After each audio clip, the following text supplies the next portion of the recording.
बिस्मिल्लाहिर्रहमानिर्रहीम। First year. आज हम Sindh text book board Jamshoro की फिजिक्स का chapter number 1 physics and measurements के न्यूमेरिकल प्रॉब्लम सॉल्व करेंगे। फर्स्ट प्रॉब्लम है, what is the percent uncertainty in the measurement 3.67 plus minus 0.25 metre. ये एक मेजरमेंट हमें गिवन है और उसमें हमने परसेंटेज अनसर्टेनिटी कैलकुलेट करनी है। इस मेजरमेंट में 3.67 हमारे पास मेजर्ड वैल्यू है और 0.25 एब्सोल्यूट अनसर्टेनिटी है। मजीद इस तरह की वीडियोस के लिए हमारा चैनल सब्सक्राइब करें। इसका डाटा नोट कर लेते हैं। डाटा में मेजरमेंट जो है वो 3.67 प्लस माइनस 0.25 मीटर है और परसेंटेज अनसर्टेनिटी हमने कैलकुलेट करनी है। तो इसका सोल्यूशन स्टार्ट करते हैं। परसेंटेज अनसर्टेनिटी कैलकुलेट करने के लिए जो फार्मूला हमारे पास है वो इक्वल होता है percentage uncertainty equal to absolute uncertainty divided by measurement multiply by 100%। अब इस फार्मूले के मुताबिक ये जो हमारे पास वैल्यू है 0.25 ये एब्सोल्यूट अनसर्टेनिटी है और 3.67 जो है वो मेजरमेंट है या मेजर्ड वैल्यू है। तो इस फार्मूले में हम ये वैल्यूज पुट करेंगे। वैल्यूज पुट करने के बाद इसको सिंप्लीफाई करते हैं तो हमारे पास आंसर आ जाता है 6.8%। सेकंड प्रॉब्लम है, problem number 2, what is the area and it's approximate uncertainty of a circle with radius 3.7 into 10 power 4 centimetre. कि एरिया हमने कैलकुलेट करना है और अप्रोक्सीमेट अनसर्टेनिटी उस एरिया की कैलकुलेट करनी है एक सर्कल की, जबकि सर्कल का रेडियस हमें गिवन है 3.7 इंटू 10 पावर 4 सेंटीमीटर। यानी कि इस न्यूमेरिकल में जो एरिया है ए वो हमने कैलकुलेट करना है, अप्रोक्सीमेट अनसर्टेनिटी यानी कि डेल्टा ए कैलकुलेट करना है। सर्कल विद रेडियस, एक सर्कल का एरिया की बात की गई थी तो सर्कल का जो रेडियस है वो हमें गिवन है r equal to 3.7 into 10 power 4 centimetre. अब इस न्यूमेरिकल में हमें जो रेडियस है इसमें मौजूद अनसर्टेनिटी भी प्रोवाइड करनी चाहिए थी, लेकिन जो वैल्यू हमें गिवन होती है, जो मेजरमेंट गिवन होती है, उस मेजरमेंट की मदद से अनसर्टेनिटी कैसे कैलकुलेट करते हैं जो कि इस फार्मूले में हमने इस्तेमाल करनी है, तो वो इस रेडियस की हम अनसर्टेनिटी देख लेते हैं। इस रेडियस की अनसर्टेनिटी के लिए जो हमारे पास फार्मूला है उसके मुताबिक अनसर्टेनिटी किसी भी रीडिंग में मेजर करने के लिए जो मिनिमम वैल्यू मेजर हो सकती है उस डिवाइस की मदद से उसको हाफ कर दिया जाता है। ठीक है, यानी कि अगर किसी इंस्ट्रूमेंट की मदद से 0.1 कोई भी वैल्यू है जो मेजर हो सकती है, मीटर है, सेकंड है या कुछ भी है, तो 0.1 मेजर हो सकती है, मिनिमम उसका हाफ करेंगे तो वो 0.05 हो जाएगी। किसी डिवाइस से 1 मीटर मेजर हो सकता है मिनिमम, तो इसका मतलब यह है उसको हाफ करेंगे तो वो 0.5 मीटर हो जाएगी। तो ये अगर हम रेडियस देखें तो ये रेडियस 3.7 इंटू 10 पावर 4 सेंटीमीटर है। तो इसके मुताबिक 0.1 into 10 power 4 centimetre minimum value major हो सकती है। तो 0.1 स्मॉलेस्ट रीडिंग जो मेजर हो सकती है वो 0.1 इंटू 10 पावर 4 सेंटीमीटर है। अब इसका अगर हाफ करते हैं इस स्टेटमेंट के मुताबिक तो वो 0.05 इंटू 10 पावर 4 सेंटीमीटर आ जाता है। तो ये आ जाता है डेल्टा आर की वैल्यू।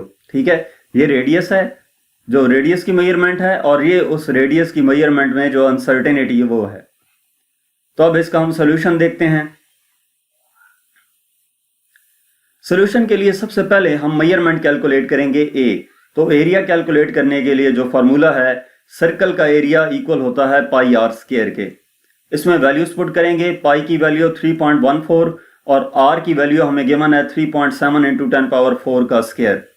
इसको सिंप्लीफाई करते हैं। 3.14 एज इट इज आ गया, 3.7 का स्क्वायर 13.69 आ गया और 10 पावर 4 का स्क्वायर 10 पावर 8 आ गया। तो a इक्वल आ जाता है, इन दोनों वैल्यूज को आपस में मल्टीप्लाई किया, 43 into 10 power 8 centimetre square. Radius centimetre में गिवन था ना, तो इसका जब स्क्वायर लिया यहाँ पे तो एरिया का यूनिट वैसे मीटर स्क्वायर होता है तो सेंटीमीटर स्क्वायर आ जाएगा। तो ये पॉइंट को हम 1 डिजिट लेफ्ट साइड पे मूव करें, 10 की पावर एक ऐड हो जाएगी, यानी कि एरिया आ जाएगा 4.3 इंटू 10 पावर 9 सेंटीमीटर स्क्वायर। इसके बाद हम इसकी अनसर्टेनिटी कैलकुलेट करते हैं। तो एरिया की अनसर्टेनिटी कैलकुलेट करने से पहले हमें जो रीडिंग है, जो रेडियस है इस सर्कल का, उसकी अनसर्टेनिटी कैलकुलेट करनी है। तो उसके लिए फार्मूला हमारे पास है percentage uncertainty in R equal to delta R over R multiply by 100%। अब इसमें वैल्यूज पुट करते हैं।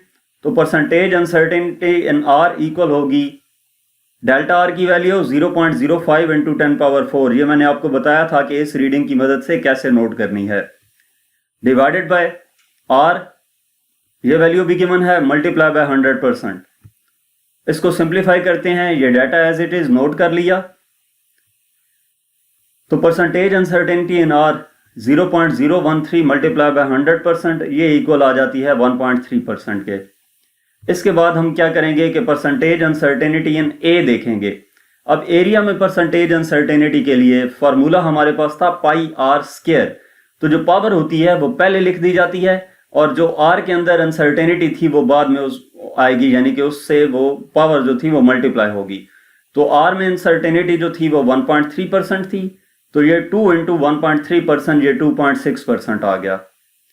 इसकी जो मतलब ऐड करते हैं, सब्ट्रैक्ट करते हैं, मल्टीप्लाई करते हैं या डिवाइड करते हैं या कहीं पे पावर आ जाती है, इनकी जो अनसर्टेनिटीज होती हैं उन पे क्या इफेक्ट पड़ता है, वो डिटेल एक टॉपिक है जो आप थ्योरी में समझ सकते हैं। लेकिन यहाँ पे समझाने के लिए जस्ट मैं इतना बताऊंगा कि जहाँ पे फार्मूले में पावर आ गया था पाई आर स्क्वायर, एरिया का जो फार्मूला था, तो पावर को पहले लिखा, पाई जो है वो कांस्टेंट है, उसके बाद आ गया आर, पाई लिखने की जरूरत नहीं है, आर आ गया, आर में जो अनसर्टेनिटी थी वो लिख दी।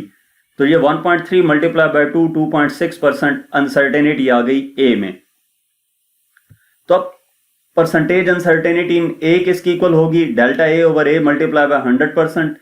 परसेंटेज अनसर्टेनिटी इन ए हमने कैलकुलेट कर ली थी 2.6%, इसकी जगह पे वो लिख दी, इक्वल टू डेल्टा ए हमने कैलकुलेट करना है। यहां से जो सेकंड पार्ट था उसमें डेल्टा ए कैलकुलेट करना है ना, तो delta A divided by delta A absolute uncertainty है, ए की वैल्यू जो पिछली स्लाइड में हमने कैलकुलेट की थी मल्टीप्लाई बाय 100%। तो ये उधर जाकर मल्टीप्लाई होगा और ये डिवाइड होगा, यानी कि डेल्टा ए इक्वल आ जाएगा 2.6 into 4.3 into 10 power 9 divided by 100। यहाँ पे परसेंट का साइन इस परसेंट के साइन से कैंसिल हो गया था, तो डेल्टा ए इक्वल आ जाता है, इनको सिंप्लीफाई करने से 0.11 इंटू 10 पावर 9, 7 यूनिट आ जाएगा सेंटीमीटर स्क्वायर। वैल्यू जो आर की थी वो सेंटीमीटर में हमने स्टार्टिंग में पुट की थी ना, तो आगे एरिया जो आएगा उसका भी साथ स्क्वायर आएगा, सेंटीमीटर स्क्वायर। अच्छा, तो हमने ए प्लस डेल्टा ए और डेल्टा ए कैलकुलेट करना था, दोनों की वैल्यूज आ गई हैं। बुक में आंसर कंबाइन करके लिखा हुआ है, यानी कि ए प्लस माइनस डेल्टा ए का।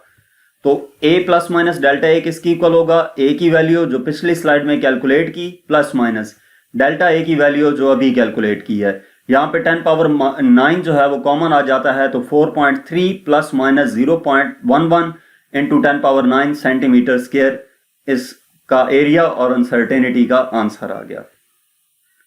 इसके बाद नेक्स्ट हमारे पास प्रॉब्लम है, problem number 3। An aeroplane travels eight 850 kilometre per hour. एक एरोप्लेन है जो कि 850 किलोमीटर पर आवर की स्पीड से ट्रेवल कर रहा है। How long does it take to travel 1 kilometre.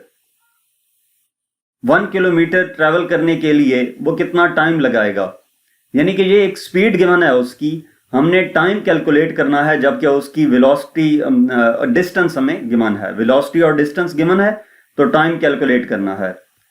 तो डाटा नोट करते हैं, aeroplane travels eight 850 kilometre per hour, ये इसकी वेलोसिटी गिवन है 850 किलोमीटर पर आवर में। तो इसको हमने क्या किया कि मीटर पर सेकंड जो एसआई यूनिट होता है वेलोसिटी का, उसमें कन्वर्ट किया, किलो की वैल्यू पुट की। 1 किलोमीटर इक्वल होता है 1000 मीटर के और 1 आवर इक्वल होता है 3600 सेकंड के। 1 घंटे में 60 मिनट और 1 मिनट में 60 सेकंड, 60 मल्टीप्लाई बाय 60 3600। तो ये हमारे पास 236.1 मीटर पर सेकंड आ गया। इसी तरह how long does it take, time हमने कैलकुलेट करना है to travel 1 kilometre. Distance s कितना है 1 किलोमीटर हमें गिवन है, और डिस्टेंस का यूनिट SI यूनिट मीटर होता है, तो किलो की वैल्यू 1000 होती है, वो हमने पुट कर दी। इसका सोल्यूशन देखते हैं। सिंपल सा फार्मूला है हमारे पास, वेलोसिटी, डिस्टेंस और टाइम का जो रिलेशन है वो v इक्वल होता है s ओवर t के। बाय डेफिनेशन वेलोसिटी इक्वल होती है डिस्प्लेसमेंट ओवर टाइम के। तो यहां से t हमने कैलकुलेट करना है, t इक्वल आ जाएगा s ओवर v के। वैल्यूज पुट करेंगे, s की वैल्यू 1000 है डिवाइडेड बाय v की वैल्यू हमारे पास 236.1 है। जो SI यूनिट्स में वैल्यूज कन्वर्ट की थी वो यहां पे पुट करनी है। इनको डिवाइड करेंगे तो टाइम आ जाएगा 4.23। 7 यूनिट टाइम का जो SI यूनिट होता है वो सेकंड होता है, वो पुट कर दिया। मैं न्यूमेरिकल सॉल्व करते वक्त इसीलिए जो गिवन डाटा होता है उनको SI यूनिट्स में कन्वर्ट कर लेता हूं, ताकि वैल्यूज पुट करते वक्त हमें 7 यूनिट्स ना लिखने पड़े, और एट दी एंड जो भी आंसर आए उसके साथ हम उस क्वांटिटी का SI यूनिट पुट कर दें। इसके बाद नेक्स्ट हमारे पास प्रॉब्लम नंबर 4 है। A rectangular holding tank 25 meter in length and 15 meter in width is used to store water for short period of time in an industrial plant। कि एक rectangular holding tank है, rectangle बनी हुई है, 25 metre उस rectangle की length है और 15 मीटर उसकी विड्थ है। उसको इस्तेमाल किया जाता है वाटर को स्टोर करने के लिए। If 2980 cubic water is pumped into the tank, अगर इतना क्यूबिक वाटर जो है वो टैंक में डाला जाए तो what is the depth of the water, तो वाटर की डेप्थ क्या होगी। जब एक रेक्टेंगुलर होल्डिंग टैंक, जो रेक्टेंगुलर टैंक है उसके अंदर जब हम पानी डालेंगे तो उसमें 3 चीजें इंक्लूड होंगी, लेंथ, विड्थ और हाइट। लेंथ और विड्थ हमें गिवन है तो हाइट हम कैलकुलेट कर लेंगे, वही हमारा आंसर आएगा, जबकि वॉल्यूम हमें गिवन है। तो डाटा नोट करते हैं। डाटा में टैंक की length L equal to 25 metre और विड्थ 15 मीटर हमें गिवन है। If 2980 cubic metre water is pumped into the tank, cubic metre किस चीज का यूनिट होता है, वॉल्यूम का, तो ये वॉल्यूम हमें गिवन है V equal to 2980 cubic metre. What is the depth of the water, यानी कि हाइट H कैलकुलेट करनी है। तो वॉल्यूम कैलकुलेट करने के लिए जो फार्मूला हमारे पास है V equal to length multiply by width multiply by height होता है। यहां से हाइट कैलकुलेट करनी है, H इक्वल आ जाएगा V over L multiply by W, यानी कि H इक्वल टू V की वैल्यू 2980 डिवाइडेड बाय L 25 है और W 15 है। इनको सिंप्लीफाई करते हैं, H इक्वल आ जाता है 7.95 मीटर। तो ये उस वाटर की, जो वाटर था 2980 क्यूबिक मीटर जो टैंक में मौजूद है, ये उसकी डेप्थ है 7.95 मीटर। नेक्स्ट क्वेश्चन नंबर 5 है, find the volume of rectangular underground water tank has storage facility of 1.9 metre by 1.2 metre by 0.8 metre. Rectangular water tank जो है उसकी हमने वॉल्यूम फाइंड करना है, जबकि स्टोरेज फैसिलिटी हमें दी गई है। स्टोरेज फैसिलिटी को 3 लेंथ्स को आपस में मल्टीप्लाई किया गया है। इसका मतलब यह है कि लेंथ, विड्थ और हाइट मल्टीप्लाई की गई है। उनको मल्टीप्लाई करने से सिंपली हमारे पास वॉल्यूम आ जाएगा। तो मेजरमेंट हमें जो गिवन है, वॉल्यूम कैलकुलेट करना है, और जो हमें गिवन है वैल्यू वो 1.9 इंटू 1.2 इंटू 0.8 है। तो सिंपली क्या करेंगे, डाटा में फार्मूला हमारे पास जो होता है वॉल्यूम का, length multiply by width multiply by height, तो ये हम इन तीनों को इसमें मल्टीप्लाई कर देंगे, वॉल्यूम आ जाएगा 1.824 क्यूबिक मीटर। इस तरह के न्यूमेरिकल्स नॉर्मली आपके शॉर्ट क्वेश्चंस में नहीं आते बल्कि एमसीक्यूज में आते हैं, जहां पे आपको यहां से नजर आ रहा है कि इन 3 वैल्यूज को मल्टीप्लाई करने से डायरेक्ट आंसर आ जाएगा। तो इस तरह के एमसीक्यूज जो छोटे होते हैं वो, इस तरह के न्यूमेरिकल्स जो बहुत छोटे होते हैं वो एमसीक्यूज में आ जाते हैं। नेक्स्ट क्वेश्चन नंबर 6 है, 2 students derive following equations in which x refers to the distance traveled, v the speed, a acceleration and t time, and subscript o means a quantity at t equal to 0। कि दो students हैं और वो इन दो equations को drive करते हैं। Which of these could possibly be correct according to dimensional check? कि दो स्टूडेंट्स हैं और उन्होंने कैलकुलेट की हैं, यानी कि ड्राइव की हैं, प्रूव की हैं थ्योरेटिकली ये दो इक्वेशंस। तो हमने इनको डायमेंशनली चेक करना है कि ये इक्वेशंस इक्वल हैं या नहीं। तो सिंपल करना क्या है कि पहले ये वाली इक्वेशन लेंगे और इसके दोनों तरफ डायमेंशंस पुट करेंगे। अगर लेफ्ट हैंड साइड की डायमेंशंस राइट हैंड साइड के इक्वल आ जाती हैं तो ये इक्वेशन डायमेंशनली करेक्ट है, और अगर नहीं आती तो वो इनकरेक्ट होगी। इन दोनों को बारी बारी हम चेक करेंगे। तो डाटा में जस्ट हमारे पास एक वैल्यू गिवन है x की, एक इक्वेशन गिवन है और b पार्ट में दूसरी इक्वेशन गिवन है, और हमने इनको डायमेंशनली चेक करना है। तो इसका सोल्यूशन देखते हैं। सबसे पहले पहली इक्वेशन लेते हैं x equal to V T square plus 2at। इसमें दोनों तरफ डायमेंशंस पुट करते हैं। x क्या है? डिस्टेंस है, ये बताया गया है ऊपर, ठीक है। x refers to distance travel, तो डिस्टेंस की डायमेंशन यानी कि डिस्टेंस क्या होता है? Length, capital L square brackets में लिख देंगे इक्वल टू वेलोसिटी की dimension LT minus 1 into t time होता है, टाइम की डायमेंशन ऊपर स्क्वायर है तो t स्क्वायर आ गया, प्लस 2a एक्सेलरेशन, एक्सेलरेशन की dimension LT minus 2 into time की डायमेंशन t स्क्वायर।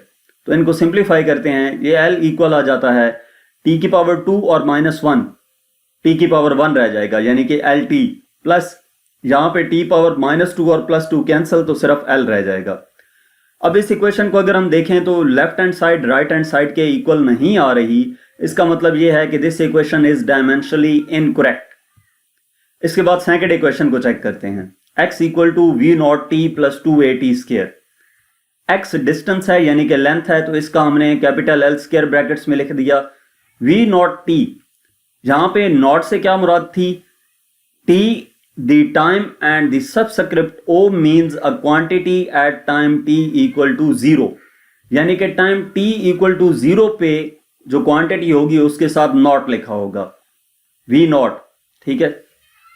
जब टाइम t 0 है तो मतलब ऑब्जेक्ट स्टार्ट ही नहीं हुआ, उसकी वेलोसिटी भी 0 होगी। जब वेलोसिटी 0 है तो डेफिनेटली ये सारी की सारी टर्म 0 हो जाएगी।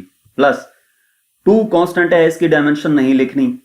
a की डायमेंशन LT माइनस 2 और t स्क्वायर टाइम की डायमेंशन t, तो स्क्वायर की वजह से ऊपर स्क्वायर आ गया, तो ये हमारे पास L इक्वल आ जाता है t की पावर माइनस 2 और प्लस 2 आपस में कैंसिल हो गया, सिर्फ L रह गया। तो यहां पे लेफ्ट हैंड साइड की डायमेंशन राइट हैंड साइड के इक्वल आ जाती है। इसका मतलब ये है कि सेकंड इक्वेशन जो है वो हमारे पास डायमेंशनली करेक्ट है। नेक्स्ट प्रॉब्लम नंबर 7 है। 1 hectare is define as 10 power 4 metre square. एक हेक्टर है और वो डिफाइन किया गया है 10 पावर 4 मीटर स्क्वायर। 1 एकड़ is 4 into 10 power 4 foot square, और ये दूसरी इंफॉर्मेशन गिवन है कि 1 एकड़ इतने फुट स्क्वायर की इक्वल होता है। How many acres are there in 1 hectare? Hint given है 1 m इक्वल टू 3.28 फुट, यानी कि 1 मीटर इक्वल टू 3.28 फुट। उन्होंने किया क्या है कि एक हेक्टर में जितनी वैल्यू, जितने मीटर स्क्वायर गिवन होते हैं वो बताए हैं, उसके बाद एक एकड़ में जितने फुट स्क्वायर गिवन होते हैं वो बताए हैं, और ये पूछा है कि कितने एकड़ होंगे 1 हेक्टर में। तो इसका डाटा हम नोट कर लेते हैं। सबसे पहले जो हमें गिवन है 1 hectare equal to 10 power 4 metre square, वो हमने नोट कर लिया। ये टाइप में मिस्टेक है, यहाँ पे HECTAR ही आएगा। 1 एकड़ equal to 4 into 10 power 4 foot square. How many acres are in 1 hectare? इसके साथ साथ 1 मीटर इक्वल टू 3.28 फुट कहा गया है। एकर्स इन 1 एकड़ हमने कैलकुलेट करने हैं, तो हमने वैल्यू कैलकुलेट करनी है ना 1 हेक्टर में, ठीक है। तो हम स्टार्ट इसी से लेंगे कि 1 हेक्टर किसके इक्वल होता है। वो हमें बताया गया है 1 हेक्टर इक्वल होता है 10 पावर 4 मीटर स्क्वायर में। ये यूनिट इसकी मीटर स्क्वायर है। हमने जो आंसर कैलकुलेट करना है यहाँ पे यूनिट साथ एकर्स आने चाहिए, तो हम इस यूनिट्स को इन इंफॉर्मेशन की मदद से रिजॉल्व करते जाएंगे कि हमारे पास एकर्स आ जाएं। तो 1 हेक्टर इक्वल आ जाएगा 10 पावर 4 m।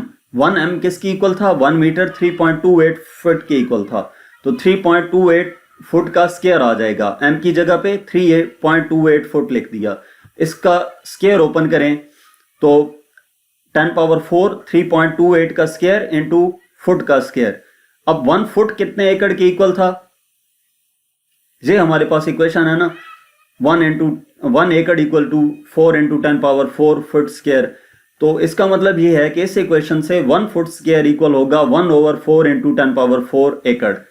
तो इस 1 फुट की जगह पे हमने 1/4 इंटू 10 पावर 4 एकड़ लिख दिया। अब इसको सिंप्लीफाई करेंगे तो ये 10 पावर 4 से कैंसिल हो जाती है। ये स्क्वायर हमारे पास 10.76 आ जाएगा, डिवाइडेड बाय ये 4 एज इट इज आ गया। इसको डिवाइड किया तो 1 एकड़ इक्वल आ जाता है 2.69 एकड़ के। नेक्स्ट प्रॉब्लम नंबर 8 है। A watch factory claims that its watches gain or loss not more than 10 seconds in a year। कि घड़ियां बनाने वाली फैक्ट्री है और वो ये क्लेम करती है कि उसकी बनाई हुई जो घड़ियां हैं वो एक साल में मैक्सिमम भी 10 सेकेंड्स गेन या लॉस कर जाती हैं। ठीक है, टाइम जो है वो गेन या लॉस कर जाती हैं। How accurate is this watch express as percentage. वो जो वॉच है वो कितनी एक्यूरेट है उसको हमने परसेंटेज में बताना है आंसर। तो डाटा में हमें क्या बताया गया है कि टाइम बताया गया है 1 ईयर का, और वो 1 ईयर का टाइम कितने सेकंड्स की इक्वल होता है 3153600 second.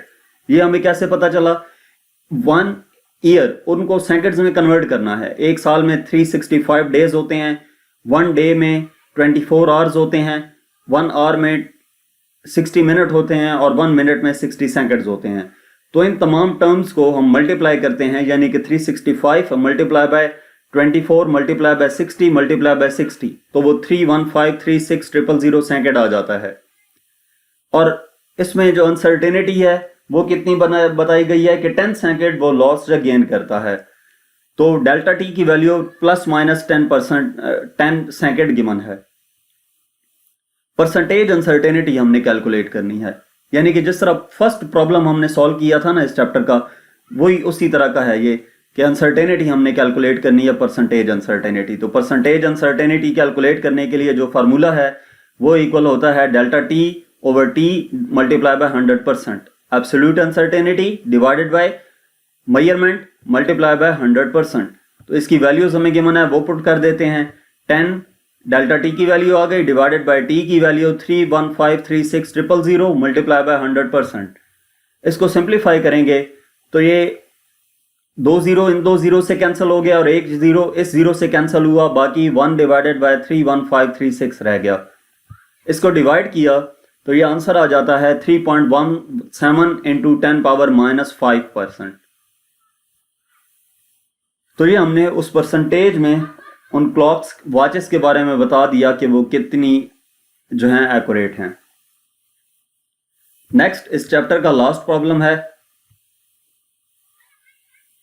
Problem number 9। The diameter of moon is 3480 kilometre. Moon का डायमीटर बताया गया है। What is the volume of the moon. उस डायमीटर का इस्तेमाल करते हुए हमने मून का वॉल्यूम कैलकुलेट करना है।